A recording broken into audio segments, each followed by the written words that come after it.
제2절 공탕물 효소 문제 볼게요. 일반 공탕물 효소 효과 설명 중 가장 옳지 않은 것 찾아봅니다.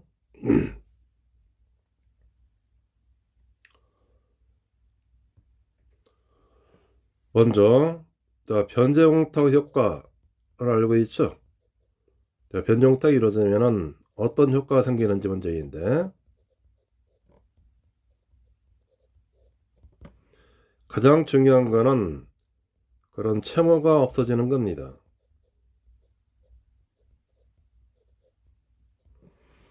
이런 채모 소멸을 하는 데 가지고 채모 소멸이 효력이 발생하는 시기,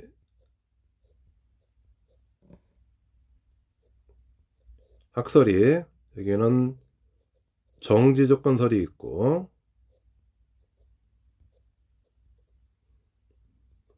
해제 조건설이 있는데, 통설 판례가 뭐라고 그랬죠? 통설 판례는 이게 해제 조건설이 통설 판례가 됩니다. 해제 조건설은 항상 공탁 성립 시에요. 공탁 성립 시에 채무가 소멸되는 것이고,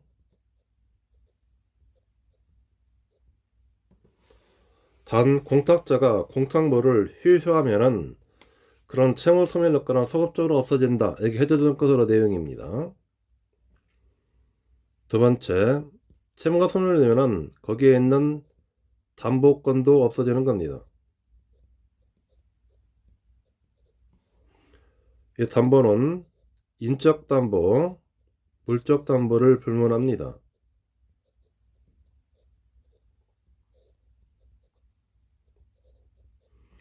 인적 담보가 일종의 보증 채무 그런 것들이에요. 보증 채무 부정성이 있죠. 그리고 담보 물건도 부정성이 있는 겁니다.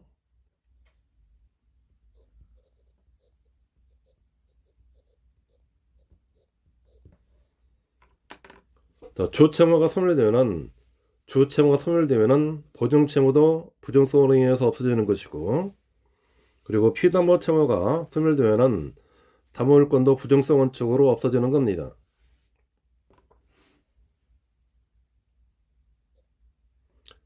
공탁이 되면은 공탁금 지급소용권이 발생하게 돼요.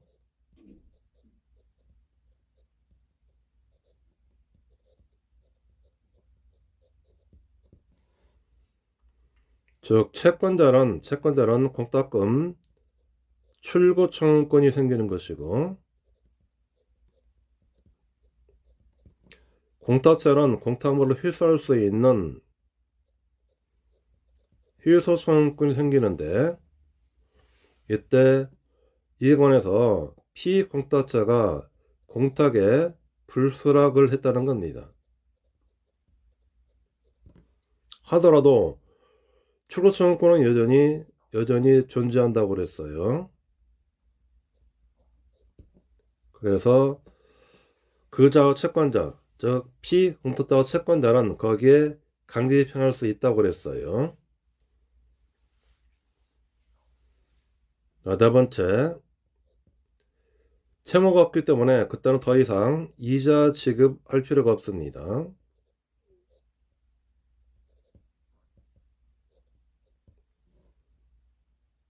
다섯 번째, 공탁거래원에서 소유권 변동이 생기는 경우가 있는데, 공탁거래 만일 금지는 경우에는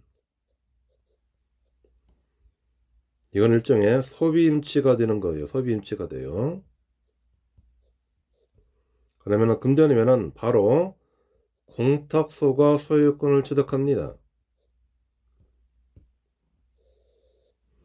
그러나 공탁물이 그는 일정한 유가증권이나 또는 물품의 경우요.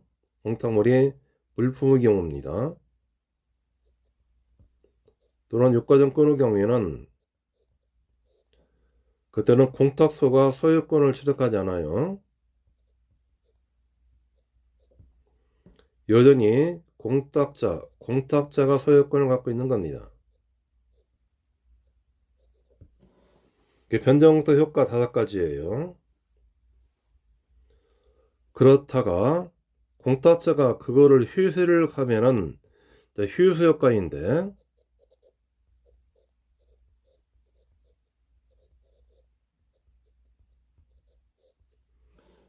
그런 변정탁에 이제 반대적인 현상이 나타나는 겁니다. 첫 번째는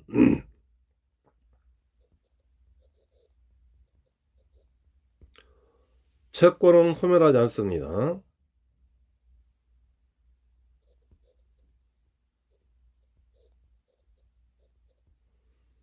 채권은 소멸하지 않아요. 그로 인해 가지고 두 번째, 다시 담보권도 회복되는 겁니다.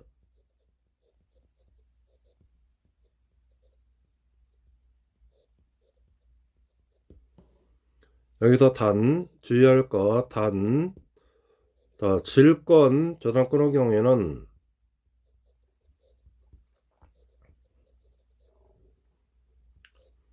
이게 변정탁으로 소멸하면은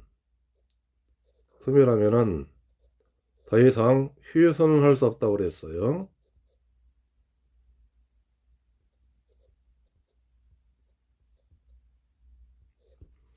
그래서 질권저당권이 소멸되면은 휴소하지 못하기 때문에 그런 질권저당권이 회복되는 경우는 없습니다.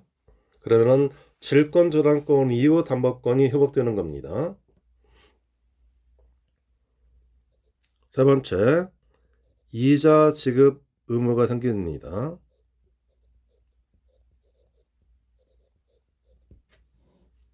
네 번째, 공탁으로 소유권 변동이 있는데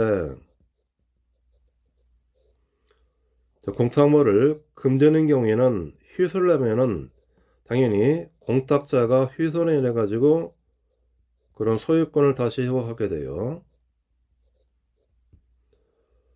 금전이 아닌 동산 이런 것들은 소유권 변형이 없는 겁니다. 원래 동산은 공탁자가 여전히 소유권 갖고 있다고 그랬어요. 이게 이제 주요 내용들입니다. 자, 1번 문제. 공탁물 휴소 효과 설명 중 가장을 찾는 거. 채권 소멸 요령 소급적으로 없어진다고 그랬어요. 채권이 다시 회복되는 겁니다. 2번 척박하게 보상금을 공탁하는 등으로 수용차를 바친 경우는 그 후에 부적법하게 공탁금이 휴소하더라도 공탁 효력이 없어지는 거 아닙니다. 맞고요. 3번 현정탁 후 질권저당권이 공탁으로 인하여 허물하게 되면은 휴대소유권이 없어진다고 그랬어요. 맞나지만 4번 공탁으로 인해 발생해 정지했던 이자도 지급 의무이 있다고 그랬죠. 지급해야 됩니다. 맞고요. 5번 변정탁으로 유지권 등 법정담보권이나 양도담보권, 가등기담보권이 소멸하는 경우에 공탁효소성권이 소멸한다고 보는 것이 통상 판례이다. 틀렸죠? 공탁으로 인해 가지고 그런 질권이나 저당권이 소멸한 경우에 돼요.